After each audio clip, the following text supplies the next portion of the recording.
My name's Margaret Walsh, and I'm a professor of sociology here at Keene State, and I've been here since 2000. And right now I'm also directing the honors program, but the course that we're talking about is called Nicaragua and Change, and it's part of the integrative studies program. And I'm D Halter. I'm the budget coordinator, so I work in the finance and planning division. And over the years I've worked with a number of student groups, usually with short-term trips, frequently spring break, but this time was January, doing everything from habitat projects to Katrina work.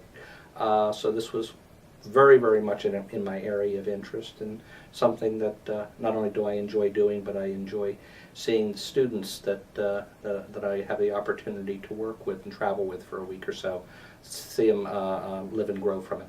I am Carleigh Warner. I'm a sophomore here at Keene State College. I am a sociology major with a minor in communications. Well, last fall we actually met with Peggy Walsh, and I had her as a professor, so she kind of let us know about this trip. So we met a few times last fall, and then this January we went for a week trip down to Nicaragua, and where we spent some time in Managua, which is the capital, Rio Blanco, which is it's like roughly the size of Keene, New Hampshire, so we traveled 5 hours from Managua into the central Nicaragua, and then we spent one night in Granada, which is kind of a really touristy area. So the course this semester, we went to Nicaragua to visit a cooperative that we've had a relationship with for a number of years, and we communicate with them to find out what we will do when we're together. And this year they were interested in, they already have a school, they already have a church, they have a community center, a youth center. They just got electricity in 2007, and what they needed was a place for very young children to develop. And so the project that we worked on was working together to purchase some paints, to design what this would look like, and to spend a day. It was a short project, a day together, not just the Keene State students, but the community who lives on this farming cooperative, children and adults, to paint this place together and to get it in the kind of condition that they needed it to be in order to work with the young children. It was open to all students, but I hadn't really heard about it. It's mainly, sociology students, but Carleigh came back to my apartment one day and she's like, "You're not going to believe where this trip is going." So I was really excited. I hadn't been abroad. And this sounded like a great idea. So yeah, the beauty of this trip is that it fits anyone's schedule. It's an integrative class, so really it can go into anyone's schedule, which is the nice part. Yeah. Well, in 2004 we first went to Nicaragua, and I remember the students sitting at the university talking to some other students who were Nicaraguan, and they were having this conversation about their activism and what they're interested in and what their goals are. And so after the Nicaraguan students had talked a little bit, they turned and said to the Keene State students, "What are you working towards? What are you fighting for?" And for a moment everyone sort of looked around at each other and thought, well, most of those social movements happened in the 1960s. We're not really fighting for anything. But when they came home, they asked themselves that question a little bit more, sort of, what are we really doing here at college? What is it we're interested in? And I think they came to the conclusion that they're really interested in building stronger communities, that they have their own individual goals, but they also are really interested in working towards some group goals. And of course, one of the exciting things is while this work was going on, each one of us had homestays with families within this community. So it was an opportunity for us and the students to really step outside of our culture and live in the life of somebody from another part of the world and see something from another set of eyes, from another dimension. I had no clue what I was signing up for. I think we kind of both went into it open-heartedly. We didn't know what to expect. I didn't even know where Nicaragua was until I actually signed up for it, and then I was like, I should probably figure out where that is on the map. In traveling there, students experience a completely different lifestyle and a different set of values. One of the things I've heard students say is, comparatively we have so much, and frequently we're complaining and we're unhappy. And comparatively, when you're there, they have so little, but they seem to be extremely happy. And that frequently gets people scratching their heads a little tiny bit. It's like, well, you definitely have to draw a line here between quantities and values, and how much a person has amassed in a lifetime versus how much happiness is actually obtained.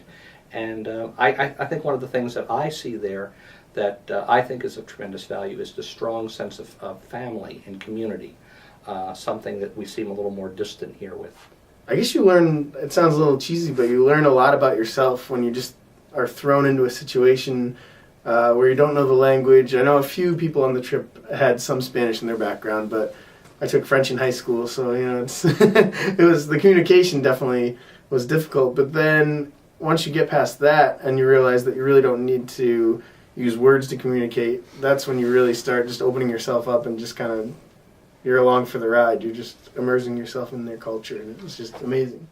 Yeah, and students can begin to rely on each other a bit more than they do when they're on campus because they get to know each other. They're together all the time. They're with us. They see us in different contexts. And so we have these fascinating conversations that aren't limited to an hour and 20 minutes. They go on and on. And what I love about traveling with students is that those relationships continue to be strong and inquisitive and intellectual, and they have a life of their own. And so many students will say when they come back from an experience like this that they'd like to return, and some do. One of our students went back and did an internship. One went back and learned Spanish after graduation on his own. And and it gives students confidence, I think, about their next step after graduation. It helps them rely on themselves and to reach out to other people and to imagine that they can truly see the world and be part of it.